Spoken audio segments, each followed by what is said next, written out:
¿Cómo andan?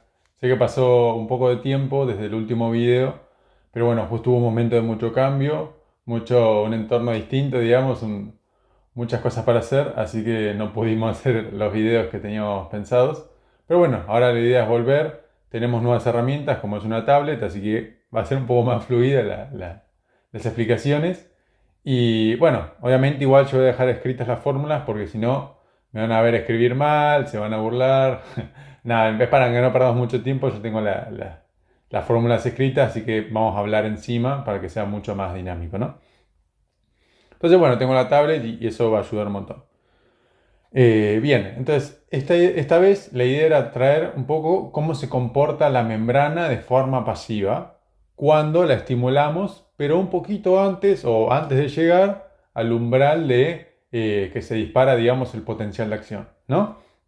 Recuerden, el potencial de acción es la típica montañita que uno ve en todos lados, pero si estimulamos el axón un poquito antes de que llegue al umbral, se dispare el famoso todo o nada, la pregunta es cómo se comporta, cómo se propaga esa diferencia de voltaje que terminamos generando a lo largo del axón. Bueno, vamos a ver que cuando hacemos esa estimulación, digamos, que antes del umbral, vamos a ver una dependencia del voltaje con respecto a la distancia de estimulación y al tiempo que pasa.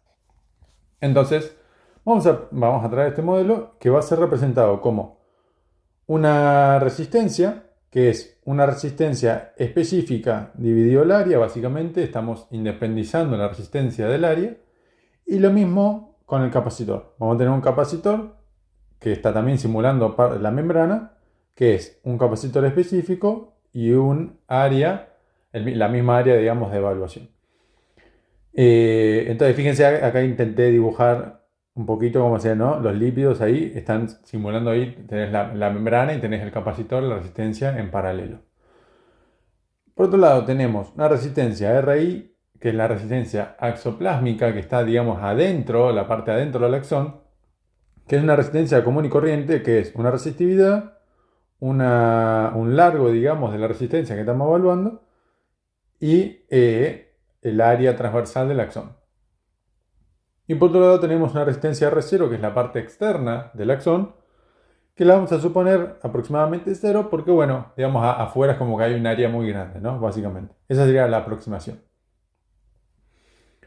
Entonces, obviamente, estamos en un punto cualquiera, X, de la membrana, del axón, y tenemos una corriente entrante a este nodo que, obviamente por la regla de Kirchhoff, va a ser igual a la corriente I de membrana, que es justamente la que se va hacia la parte de la resistencia y el capacitor en paralelo, y una corriente, perdón, que se va hacia la resistencia RI. Fíjense, nos queda también en este nodo un voltaje en X y un voltaje en X más diferencial de X. O sea que estamos evaluando un diferencial de X de la membrana.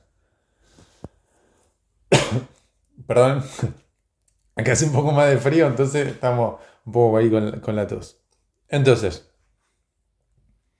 fíjense, acá tenemos la fórmula escrita, tenemos ese botón ahí de la aplicación que me molesta un poquito, pero básicamente tenemos lo que dijimos antes. La corriente IX es igual a I de membrana más I en X más de X. Entonces, fíjense, la I de membrana, ¿qué va a ser? Va a ser la corriente que se va por la resistencia y por el capacitor. Es decir, que la corriente que se va por la resistencia es el voltaje en X menos un voltaje VR, que está representando el potencial de la membrana en reposo, que es el potencial en el cual no hay corriente a través de la membrana. Entonces, cuando Vx es igual a VR, no tenemos esa corriente. Y eso es un poco lo que está representando ese VR, ¿no? El potencial de membrana en reposo. Fíjense que ya lo escribo como la resistencia específica dividido el área, que pasa obviamente para arriba. Más, obviamente, la capacitancia específica por el área, por la derivada del voltaje con respecto al tiempo. Esta es la corriente en el capacitor. Entonces, cuando reemplazo esta expresión, vamos a dibujar. Cuando reemplazo esta expresión acá arriba, ¿qué me va a quedar? La corriente I en X más diferencial de X más todo lo que teníamos ahí. Entonces, fíjense, cuando esta área A es igual a 2pi, ahí está, 2pi por A, por el diferencial de X, ¿qué es exactamente eso? Vamos a aclarar eso primero por las dudas. Esa área A, vamos a dibujar acá, este es el momento en el que se ríen porque ven mis dibujos. Vamos a simular que tenemos el axón, que es básicamente una especie de cilindro.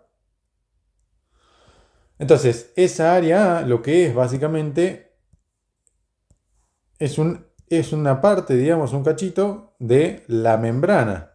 Es decir, que es algo así, no es el área transversal del axón, sino que es ese cachito del área de membrana que estamos evaluando. ¿Cuál es el largo de o ese ancho, digamos, si lo quieren ver, del área?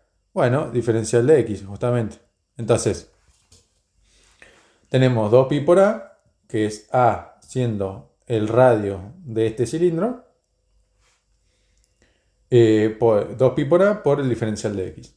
Entonces, cuando reemplazo eso en la ecuación, y a su vez, fíjense, paso esto para el otro lado y le pongo un menos a toda la ecuación. Entonces me va a quedar la corriente menos I en X. Esa corriente de X más de diferencial de X menos la corriente en I en X. Y el otro lado me va a quedar todo con un menos. Es este menos que vemos acá. El menos y el menos. Fíjense, el área ya lo reemplazo por lo que es. Vamos a bajar esto en realidad. No, vamos a poner este. Y paso el diferencial de X para el otro lado, dividiendo. Y fíjense, I en X más de X menos la corriente en X dividido el diferencial es la derivada. Entonces, la derivada de la corriente con respecto a X es menos el voltaje en X, menos es igual a, perdón, vamos a hacerlo más fácil, la corriente en la resistencia menos la corriente en el capacitor. Esa es la expresión que tenemos. Después vamos a ver otra expresión. ¿Qué otra expresión podemos generar? Bueno, ¿cuál es esta corriente que está acá? Esa corriente que está acá es, la tenemos ahí, ¿no? Pasa que ese botón ahí me está molestando un poquito. Que la vamos a poner como I. Entonces, esa, que es la misma en el fondo, digamos, en el fondo es casi la misma. Entonces, porque recuerden, es más un diferencial de X. Entonces, vamos a ver esa aclaración.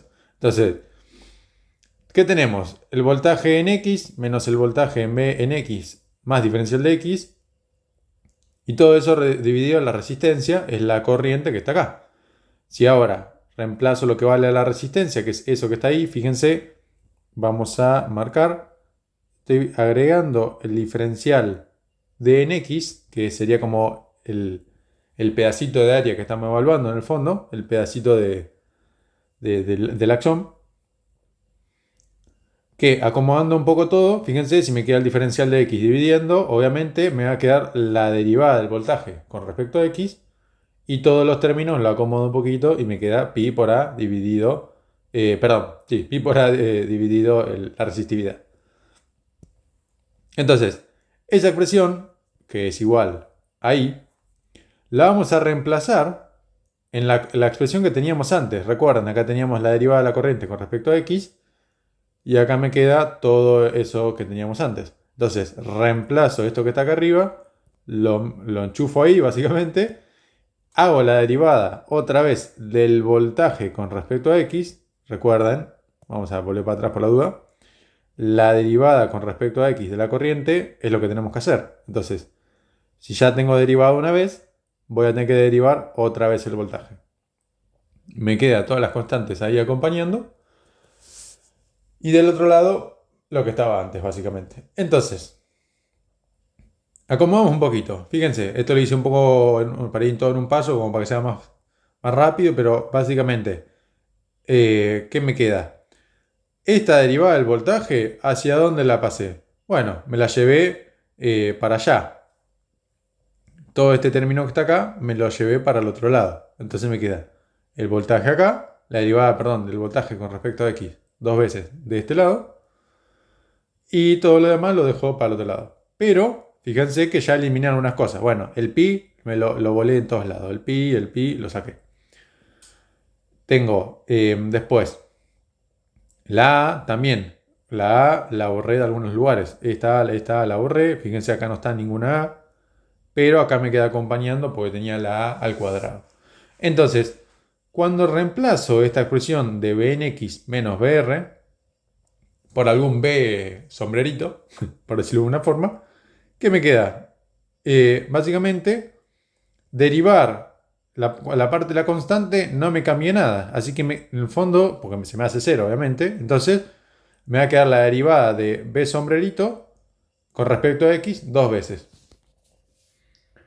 Y la derivada con respecto al tiempo de b sombrerito también acá, ¿no? Porque de nuevo, lo mismo que antes. Entonces, ya esa es nuestra ecuación del modelo que tenemos que en el fondo resolver. Fíjense, me queda b sombrerito es igual a una constante por la derivada del voltaje con respecto a x dos veces, otra constante muy conocida por la derivada del voltaje con respecto al tiempo una vez, perdón.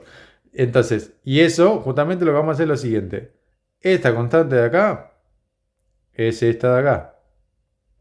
Y es una constante de espacio. Vamos a poner otro color para no marear. Y esta constante de acá, ahí está, esta constante de acá, va a ser este tau de acá. Va a ser otra constante, pero va a ser una constante de tiempo, justamente. Entonces, esta ecuación te relaciona el voltaje con el tiempo y el espacio nos está indicando cómo, cuando la membrana la estimulamos un poco antes del umbral para que se dispare el potencial de acción, tenemos una dependencia del tiempo y del espacio. Entonces, ahora vamos a tratar de resolver esto para casos particulares, ¿no? Vamos a seguir con el azul. Bien. Y vamos a marcar con este. ¿Qué pasa? Acá lo tenemos. Si tenemos los capacitores cargados. Los capacitores cargados, ¿qué implicaría? Que la derivada del voltaje con respecto al tiempo es igual a cero. Ya el voltaje no varía con el tiempo. Cuando los capacitores están cargados, que es lo que en el fondo me está dando esa dependencia temporal, cuando no están cargados, perdón, cuando están cargando, es lo que me da la dependencia temporal. Cuando se terminan de cargar, ya está el voltaje constante, digamos. Entonces, constante con respecto al tiempo. Entonces, esa derivada con respecto al t se me hace cero. Entonces, elimino esa parte, digamos, de la ecuación. Y tenemos lo siguiente. Tenemos que el voltaje sombrerito es igual a lambda al cuadrado por el voltaje de sombrerito dividido, cualquier cosa, derivado con respecto a x dos veces. Esta ecuación de segundo orden es bastante conocida o es bastante como evidente de cuál podría ser la solución, que es una exponencial. ¿Por qué? ¿Qué función si la derivo una vez, dos veces, me empieza a aparecer una constante por la misma función? Bueno, esa es la exponencial. Entonces, justamente propongo esa solución para esta ecuación diferencial y me queda como esta solución de e a la x dividido lambda más menos x dividido lambda con constantes acompañando, obviamente, y ya lo pongo dividido de x porque fíjense, cuando derivo esta exponencial, cuando la derivo y bajo ese 1 sobre lambda, tiene pinta lo que tengo acá arriba. Entonces justamente ya lo acomodé, digamos. Uno podría multiplicar la x en vez de dividir, pero ya lo estamos acomodando. Entonces, digamos, fíjense acá dice justamente la verificación de que esa solución que propuse funciona. Acá hice la derivada dos veces. Justamente me queda a dividido lambda al cuadrado, b dividido lambda al cuadrado. Cuando bajo este menos dos veces, se me multiplica y me queda positivo. Y si saco obviamente ese 1 sobre lambda al cuadrado, me queda otra vez la exponencial que había propuesto, ahí arriba. Entonces, si reemplazo B sombrerito por el verdadero B, digamos, por la verdadera expresión que es B de X menos BR, es igual a toda esa exponencial, me va a quedar que BX, que es lo que en el fondo nos interesa, es igual a esta exponencial más BR. Vamos uno más. Vamos para allá. Entonces, acá tengo ahí arriba, no sé de nuevo por ese botón, pero básicamente tengo la expresión de que teníamos antes. Ya la próxima vez voy a acomodar las ecuaciones un poquito más abajo para que no se vea ese botón. Bien, entonces, fíjense. Las condiciones en contorno de esta ecuación, una ecuación de segundo orden, necesitamos obviamente dos condiciones. Tenemos que B en 0, ¿qué va a ser? Y va a ser este B0 que en el fondo está representando el voltaje que alcanza cuando yo lo estimulo, ¿no? Lo estimulo, inyecto corriente, alcanza un determinado voltaje y ese voltaje en N0, que es el origen de estimulación, es un voltaje de B0.